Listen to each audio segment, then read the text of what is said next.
అదే RTV app వార్తల్ని క్షణాల్లో చదివే అవకాశం ఉంటుంది. ఒక న్యూస్ పేపర్, ఒక టెలివిజన్ ఛానల్ మీ చేతుల్లో ఎప్పుడూ ఉంటాయి. అనంతపురం నగరంలో సూపర్ స్పెషాలిటీ హాస్పిటల్ ప్రభుత్వం పెద్ద ఎత్తున అక్కడ నిర్మించినటువంటి పరిస్థితి. కాకపోతే అక్కడ ఉన్నటువంటి పరిస్థితులు మాత్రం అక్కడ ఎక్విప్మెంట్స్ కావచ్చు, మిగతా ఇతరత్ర అంశాలు చాలా పెద్ద ఎత్తున ప్రభుత్వం అటు నిర్లక్ష్యంగా వ్యవహరిస్తోందని చెప్పవచ్చు. లేకపోతే చాలా అంశాలు అక్కడ ప్రజలకు అవసరమైనటువంటి అంశాలు అనేకం ఉన్నాయి. ఇటువంటి పరిస్థితుల్లో అమెరికా నుంచి వచ్చినటువంటి డాక్టర్ దాదాపు 26 లక్షలకు సంబంధించిన ఎక్విప్మెంట్ డిస్ట్రిబ్యూట్ చేయడం అనేది పెద్ద ఎత్తున చర్చ జరుగుతున్నటువంటి పరిస్థితి. ముఖ్యంగా సూపర్ స్పెషాలిటీ హాస్పిటల్ లాంటి వాటిని కాపాడుకోవాలనే ఉద్దేశంతో వాళ్ళు చేస్తున్నటువంటి సేవ గురించి ఏం చెప్తారు, వాళ్ళ మాటలనే వినే ప్రయత్నం చేద్దాం. సార్, ఏంటి సార్, మీరు ఎంతో దూరం నుంచి వచ్చి అనంతపురంలో సూపర్ స్పెషాలిటీ ప్రభుత్వ హాస్పిటల్కి డొనేట్ చేయడం ఏంటి? దీన్ని అంటే ఇది అనంతపూరు నా సొంత ఊరు, నేను పుట్టి పెరిగిన ఊరు. ఇక్కడ ఈ జనాలందరూ చూస్తే నా వాళ్ళు అనిపిస్తుంది. అమెరికా పోయినా కూడా నేను ఎప్పుడు అనంతపురం నుంచి వచ్చినోన్నే అని నాకు అనిపిస్తుంది. అమెరికా వెళ్ళి అప్పుడే దాదాపు 20 సంవత్సరాలు అయింది. నేను ఇప్పటికీ మా అనంతపురం నుంచి దూరం వెళ్ళలేదు. ఎందుకంటే ఇక్కడే పుట్టి పెరిగాను, ఇక్కడ జనాలను చూస్తూ పెరిగాను. లాస్ట్ టైం 1 year బ్యాక్ నేను ఇక్కడికి వచ్చినప్పుడు ఒకసారి ఇక్కడే సూపర్ స్పెషాలిటీ హాస్పిటల్ కట్టారు, చూద్దరు రండి అని చెప్పి మన జనార్దన్ గారు తీసుకెళ్తే అక్కడ కార్డియాలజిస్ట్ పరిచయం అయ్యారు, సుభాష్ గారు. అతను చెప్పారు ఇంకెట్లాగుంది పరిస్థితులు ఏంటని. హాస్పిటల్ అయితే కట్టారు కానీ హాస్పిటల్ రన్ చేయడానికి కావాల్సిన సదుపాయాలు కానీ ఫండ్స్ కానీ లేవని చెప్పారు. చూస్తే నాకు చాలా బాధ వేసింది. ఇంత పెద్ద హాస్పిటల్, చాలా సంతోషం వేసింది ఫస్ట్ నాకు, ఇంత పెద్ద హాస్పిటల్ మన ఊర్లో కట్టారని. కానీ వచ్చి చూసిన తర్వాత అక్కడ ఏమీ వాళ్ళకు సరైన సౌకర్యాలు లేవు, డాక్టర్లు ఉన్నారు, డాక్టర్లకు సరైన సదుపాయాలు కల్పించట్లేదు రన్ చేయడానికి. అది నాకు కొద్దిగా బాధ వేసింది. సో అప్పుడు నా దగ్గర ఉన్నంత డబ్బు నేను ఒక 3.5 lakhs దాకా నేను డొనేట్ చేశాను లాస్ట్ టైం. దాంతో వాళ్ళు ఎక్విప్మెంట్ కొని నాకు అన్ని ఫొటోస్ అన్నీ పెట్టారు. నాకు చాలా సంతోషం వేసింది దానివల్ల. ఈసారి వచ్చే ముందు ఇంకా ఎక్కువ చేయాలి అని చెప్పేసి మళ్ళీ సుభాష్ గారిని అడిగాను నేను, మీకు ఏమేమి అవసరం ఉన్నాయండి మాకు అన్నీ చెప్తే నేను I will try to get what ever I can అని అడిగాను. సో ఆయన లిస్ట్ పంపించారు. దాంతో అక్కడ నాకు ఫ్రెండ్స్ ఉన్నారు కొంతమంది కంపెనీస్లో, వాళ్ళని అడిగేసి కొద్దిగా మంచి రేట్స్కి ఎక్విప్మెంట్ అంతా కొని అన్నీ ప్యాక్ చేసుకొచ్చి ఇక్కడ ఇవ్వడం జరిగింది. సో ఇట్లాంటివి నేను ఇంకా అడిగాను, ఇంకా ఏమేమి అవసరము ఏంటి అని చెప్పేసి. సో ఇప్పటి నుంచి నా ఉద్దేశం ఏంటంటే నాకు చేతనైనంత నేను మోస్ట్లీ ఎక్విప్మెంట్ రూపంలో ఇద్దామనుకుంటున్నాను. డబ్బుల కంటే వాళ్ళకి అవసరమైన సదుపాయాలు కానీ ఎక్విప్మెంట్ కానీ నా వీలైనంత నేను చేసి మా జన్మభూమికి రుణం తీర్చుకుందాం అని అనుకుంటున్నాను. రుణం ఎప్పటికీ తీరదు, బట్ నా వంతు ప్రయత్నం నేను చేస్తాను.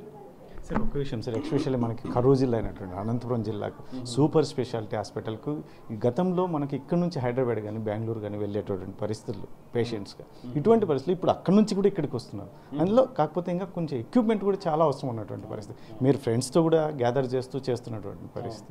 రాబోయే కాలంలో దీన్ని ఎలా ఉంటుంది, ఇంకా ఈ కంటిన్యూ చేస్తారు? నేను వీలైనంత నేను కంటిన్యూ చేస్తానండి. నాకు చేతనైనంత నేను చేస్తూనే ఉంటాను. ఇప్పటికి పేస్ మేకర్లు అవి కూడా కావాలన్నారు.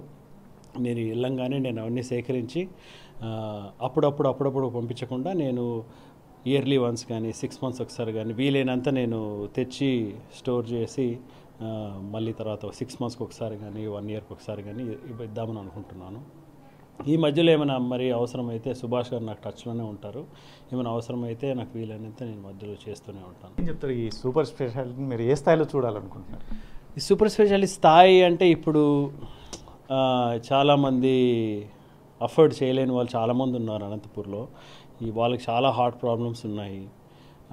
మరి ఎక్కడికో హైదరాబాదు బెంగళూరు వెళ్ళి కూడా వాళ్ళు ఖర్చు పెట్టలేకపోవచ్చు. సో ఉన్న చాలా పేషెంట్లు ఉన్నారు, వాళ్ళందరికీ సహాయం చేయడానికి నేను ఎప్పటికీ వెనకాడను.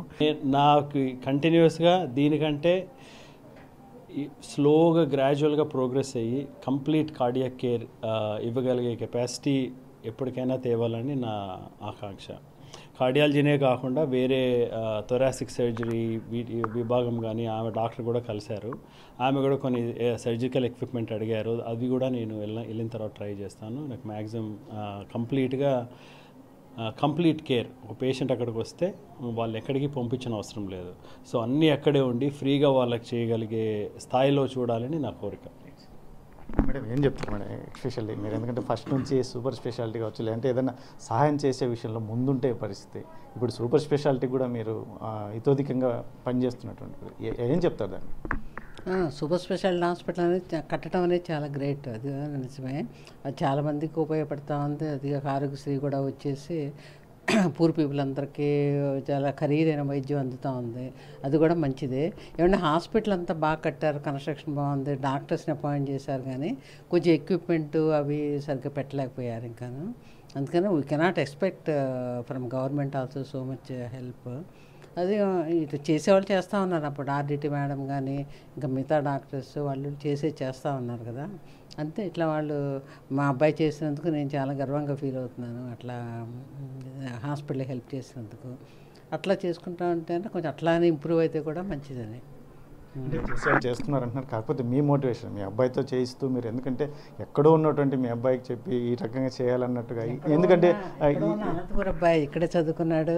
నేను చెప్పాలంటే వాడు పుట్టింది కూడా హాస్పిటల్. అప్పుడు నేను గవర్నమెంట్ హాస్పిటల్లో సీనియర్ హౌస్ సర్జన్సీ అని చేస్తూ ఉండేదాన్ని, ఇప్పుడు 77, 78లో. అప్పుడు ఏం ప్రైవేట్ హాస్పిటల్స్ కూడా ఏం లేవు అప్పుడు వాడు పుట్టింది కూడా గవర్నమెంట్ హాస్పిటల్లోనే. అట్లా అని వాడు అంతా అక్కడికి వెళ్ళిపోయినా కానీ వాళ్ళ మూలాలు మర్చిపోలేదు.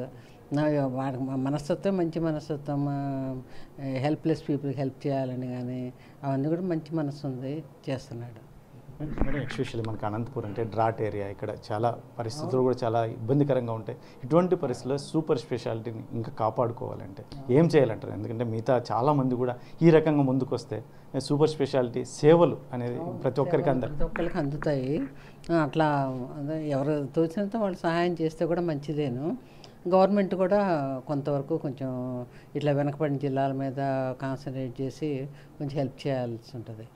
లేదంటే వీళ్ళు మళ్ళీ వేరే చోట్లకి లక్షలు ఖర్చు పెట్టుకోవాలంటే పెట్టుకోలేరు, లేదంటే అట్లాగే చనిపోతూ ఉంటారు. ఇంకా దీనికి ఫండ్స్ రావడానికి తప్పకుండా పని చేయాలి. ఎందుకంటే ఇది ఒక ముత్యం లాంటిది. ఇక్కడ పేద ప్రజలకు సేవలు అందించడము, ఆ హాస్పిటల్ అంతా పెట్టారు, ట్రైన్ అంతా పెట్టి కింద ట్రాక్స్ లేకపోతే ట్రైన్ రన్ అవ్వదు కదా. అలాగే డాక్టర్స్ ఉన్నారు, బిల్డింగ్ ఉంది, ఎక్విప్మెంట్ లేకపోతే వాళ్ళు ఏమీ చేయలేరు. కావాల్సిన స్టెంట్లు కానీ ఇట్లాంటివన్నీ లేకపోతే వాళ్ళు ఉండి వేస్ట్. అందుకని కంపల్సరీగా వాళ్ళు ఫండ్స్ రిలీజ్ చేసి దీన్ని కాపాడి ఇంత పెద్ద బిల్డింగ్, అంత పెద్ద ఇన్ఫ్రాస్ట్రక్చర్ కట్టారు. సో ఈ టైంలో ఏమాత్రం వెనకాడకూడదు వాళ్ళు. సో అది కూడా వాళ్ళలో స్పందన రావాలి. మ్యాక్సిమం ట్రై చేసి ఫండ్స్ ఎంత వీలైతే అంత ఫండ్స్ ఇక్కడికి తెచ్చి హాస్పిటల్ని కాపాడుకోవాలి. దాంట్లో నేను చేసిన సహాయం కొద్ది వరకు ఉపయోగపడుతుంది. But definitely in the long run వాళ్ళకు డెఫినెట్లీ గవర్నమెంట్ సపోర్ట్ ఉండాలి, ఫండ్స్ రావాలి. సో హోప్ఫుల్లీ నేనేం చేయగలనో నాకు తెలియదు, బట్ నాకు వీలైనంత నేను చేస్తాను. దాన్ని కాపాడి అక్కడ రన్ అయ్యేలా నేను చేశాను. బట్ గవర్నమెంట్ సపోర్ట్ డెఫినెట్లీ కావాలి. నాయకులు స్పందించి దానికి ఫండ్స్ రిలీజ్ అయ్యేలా చూస్తారని నేను ఆశిస్తున్నాను. ఇది మొత్తం మీద అయితే super speciality hospital fund rise చేయడం అనేది, నేను ఇక్కడ లోకల్గా ఎక్కడో వెళ్ళి ఫారిన్లో ఉన్నప్పటికీ కూడా నేను ఇక్కడే పుట్టి పెరిగాను. ఇక్కడ పరిస్థితులు తెలుసు కాబట్టి ఇక్కడున్న పరిస్థితులు ఆకలింపు చేసుకుని అక్కడ సూపర్ స్పెషాలిటీకి సంబంధించి ఫండ్స్ కానీ మా ఫ్రెండ్స్తో కానీ అందరితోనూ, ఇదే కాకుండా ప్రభుత్వం వైపు నుంచి కూడా ఇక్కడ సూపర్ స్పెషాలిటీ రన్ అవ్వాలంటే ఇక్కడ ప్రభుత్వం ఖచ్చితంగా దీని మీద దృష్టి పెడితే అద్భుతమైన సేవలు అతి సామాన్యులకు సేవలు అందడానికి అవకాశం ఉంటుంది. ఇటువంటి పరిస్థితుల్లో వీరే కాకుండా మిగతా వారు కూడా దీనికి ఇతోధికంగా సహాయపడాలి. ఇంతకుముందు చాలామంది సహాయపడ్డారు, కాకపోతే ఇక ముందు కూడా సహాయపడితే మాత్రం ఈ కరువు సీమలు, ఎస్పెషల్లీ అనంతపురం జిల్లా లాంటి ఇక్కడ డ్రాట్ ఏరియాలో కూడా చాలామందికి ఉపయోగపడుతుంది అని చెప్పేసి డాక్టర్ గారు చెప్తున్నటువంటి పరిస్థితి. కెమెరా పర్సన్ సుధాకర్తో చెల్లకి నాయుడు, RTV, అనంతపురం జిల్లా.